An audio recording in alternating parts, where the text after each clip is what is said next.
Have you ever stopped and thought, how does your ear actually hear? A sound is just a vibration in the air, but somehow your brain understands it as a voice, music, or noise. That journey from vibration to understanding is what we are learning today. So, welcome back to Pharma Palette. In this video, we are going to physiology of hearing step by step in a way that's easy to follow and easy to remember. So keep the ear diagram in front of you as we move through each step so you can connect what you see with what you learn, exactly how it helps in the exam.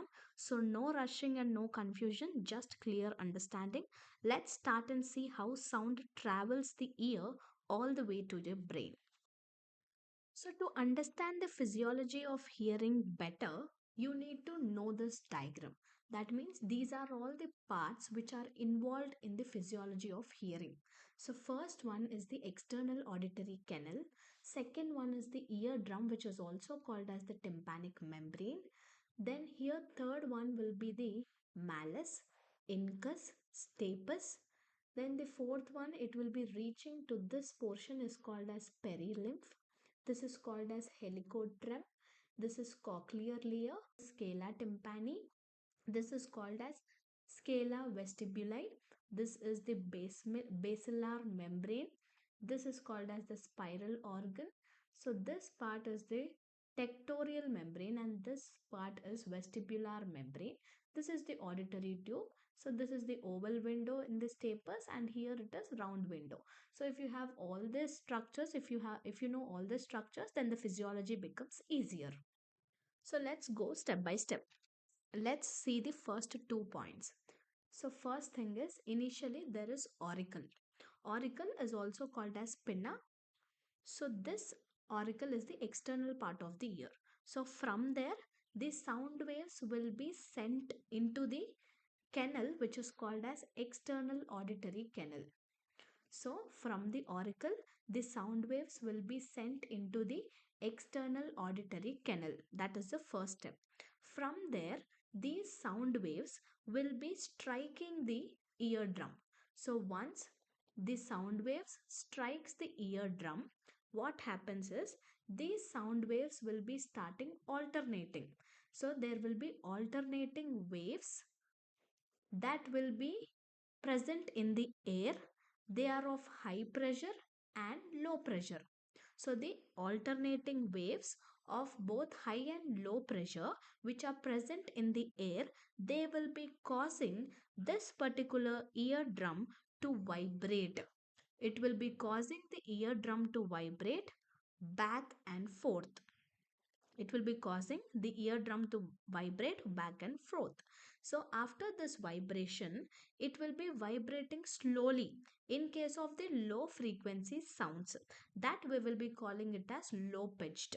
Same thing, this vibrations will be rapid in case of the high frequency sounds, that we will be calling it as high pitched. So these are the first 2 points.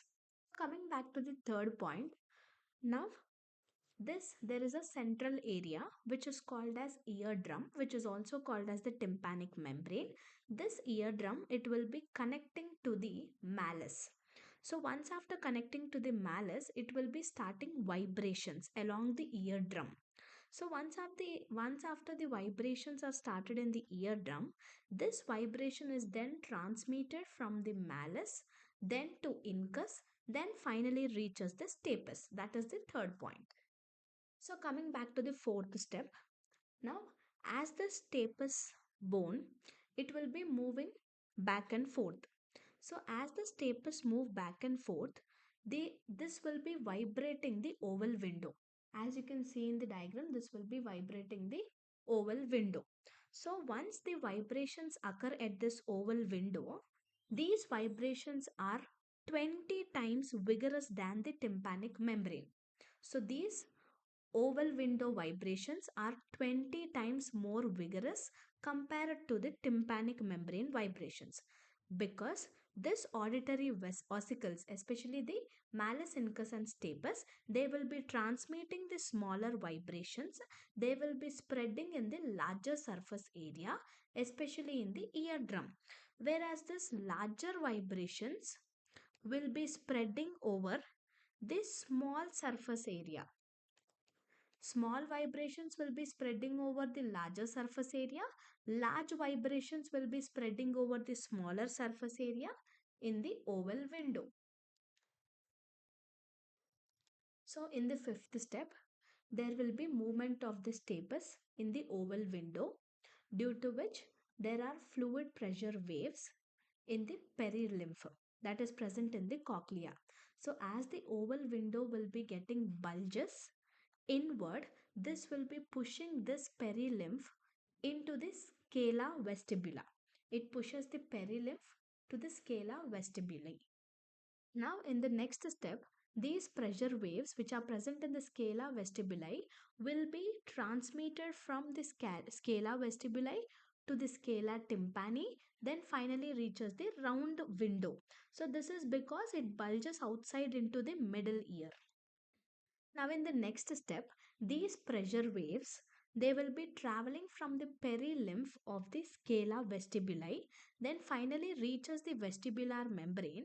From there it again enters into the endolymph of the cochlear duct. So in the next step, these pressure waves which are present in the endolymph, they will be causing this basilar membrane to vibrate. So when this basilar membrane gets vibrated, this will be moving the hair cells against this tectorial membrane. That causes the bending of this stereocilia, due to which the nerve impulses will be generated. So this will be generated at the first order neurons in the cochlear nerve fibers. So in the next step, these sound waves, they are of different frequencies. So sound waves of various frequencies, they will be causing the vibration of certain basilar membrane regions. So they will be causing the more intense vibrations of the certain basilar membrane regions, due to which each segment of this basilar membrane will be tuned for particular pitch. Each segment of this basilar membrane will be tuned for particular pitch. This is what we have seen previously. So that means the high frequency means it is high pitched. Low frequency means low pitched. So both will be inducing maximum vibrations. That means high intensity sound waves will be causing larger vibrations of basilar membrane, which will be leading to high frequency nerve impulses. Now these high frequency nerve impulses will be reaching the brain, especially they will be reaching the brain. So loud sound also stimulates large number of hair cells. So simply what happens here is, when a high intensity sound waves, they will be causing the larger vibrations of this basilar membrane. That will be leading to the high frequency nerve impulses, which will be reaching the brain. So sometimes this loud sounds also stimulates the large number of hair cells. So that's how the sound waves will be entering inside the ear. So now when you hear a sound, you know what's really happening inside your ear step by step. If you noticed, once the sequence is clear and the diagram is linked, the physiology of hearing feels much easier. If this video helped you, do like it, share it with your friends and subscribe to Pharma Palette. Take a moment to revise this with the diagram once more and you will see how easily it stays in your memory. See you all in the next video and thanks for watching.